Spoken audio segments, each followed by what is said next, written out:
Bonjour à tous, j'espère que vous allez bien. Aujourd'hui, on se retrouve pour le deuxième débrief de la semaine. Le débrief de l'Acropole Rallye de Grèce, la 10e manche du championnat du monde des rallyes. L'UB était présent pour cette édition et le balayage aura joué un très grand rôle. Donc c'est parti, on regarde ça de suite ensemble.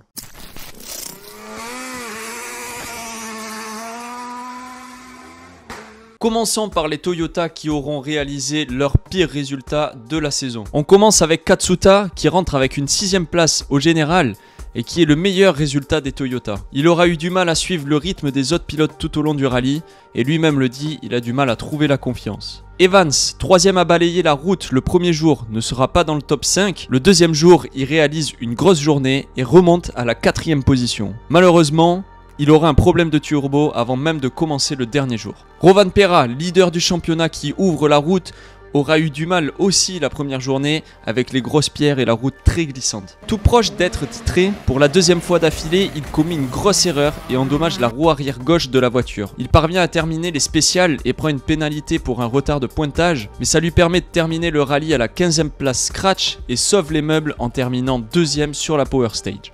Enfin, Lappi qui avait une bonne position sur la route le premier jour a réalisé un très bon rallye avec un gros rythme. 2e au classement, après la spéciale 10, il subit lui aussi un souci mécanique qui le force à abandonner et partir en super rallye. C'est assez rare pour le souligner, mais les Toyota ont manqué de fiabilité sur ce rallye. Rovanperä, lui qui est quasiment titré, évidemment, il y a un petit peu de relâchement et ça se ressent avec ces deux sorties de route sur les deux derniers rallyes. Mais voilà, faut pas oublier que Toyota est largement en tête au championnat constructeur. Rovanperä, c'est la même chose. Plus personne, on va dire, a quelque chose à jouer. C'est plus qu'une question de temps, mais attention à ne pas se reposer trop sur ses lauriers. Mathématiquement, c'est pas joué, même si ça l'est quasiment fait. Mais attention quand même.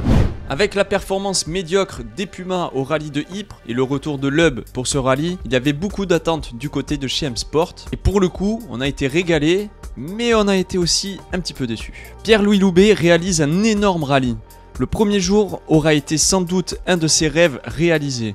De scratch et leader après la spéciale numéro 6 devant le boss Seb Loeb. Certes, avantagé par le balayage, il faut souligner quand même qu'il a su rivaliser avec le nonuple champion qui lui aussi ne devait pas balayer la route.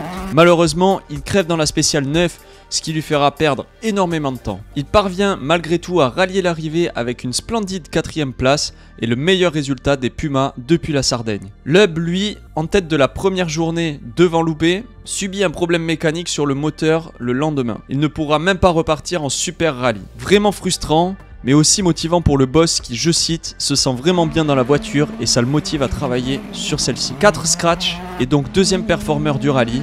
Il a montré encore une fois que la Puma est une superbe voiture. Quant à Craig Breen, une nouvelle fois, très, voire trop discret. 5e à l'arrivée, il fait moins bien que Loubet, alors que son seul pépin du rallye est une crevaison, tout comme Paul-Louis Loubet. C'est encore loin de ce qu'on peut espérer, surtout qu'une nouvelle fois, l'UB a montré le véritable potentiel de la voiture. Concernant le privé Serderidis, il abandonne pour un problème moteur dans la Special 10.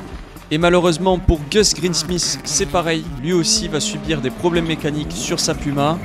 Déjà dans la spéciale numéro 10, il avait des petits problèmes de moteur. Dans la spéciale numéro 11, il doit abandonner pour problèmes mécaniques. Le manque de fiabilité aura coûté cher à M-Sport. L'équipe se doit de réagir, que ce soit pour les pilotes, mais aussi pour le team, parce que c'est pas la première fois que la voiture montre ses limites en termes de fiabilité. La saison est presque terminée, mais il faut déjà se tourner vers l'an prochain si M-Sport ne veut pas être largué dès le début de saison.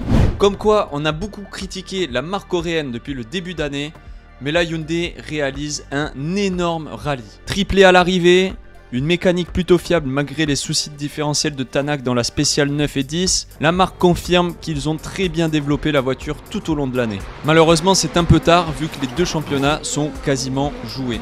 Personnellement, je ne comprends pas la stratégie de figer les positions. Sordo était en 3e position et pouvait assurer les points au classement constructeur si l'un des deux pilotes commettait une erreur. Et enfin, le championnat pilote n'est pas terminé. Donc pourquoi pas laisser Tanak croire en ses chances et lui laisser l'opportunité d'attaquer Neuville. Après un début de saison catastrophique en termes de fiabilité, je comprends la frustration de Hoth de ne pas pouvoir attaquer sur cette fin de rallye.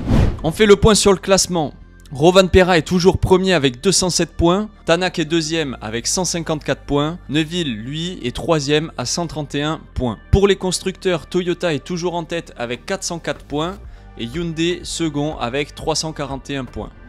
Pour terminer, en WRC2, c'est Lindholm qui s'impose et passe devant Russell au championnat. Russell qui a été malheureux dans la dernière spéciale avec la voiture qui soulève sur la portière dans une épingle, endommage la mécanique et doit abandonner. C'est dommage, il avait la possibilité de recoller sur Mikkelsen qui lui a fauté dès les premiers mètres du rallye et avait dû repartir en super rallye.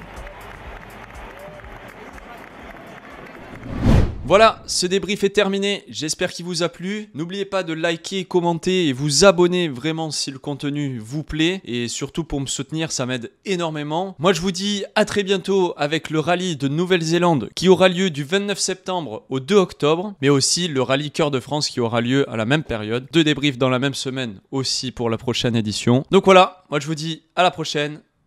Ciao!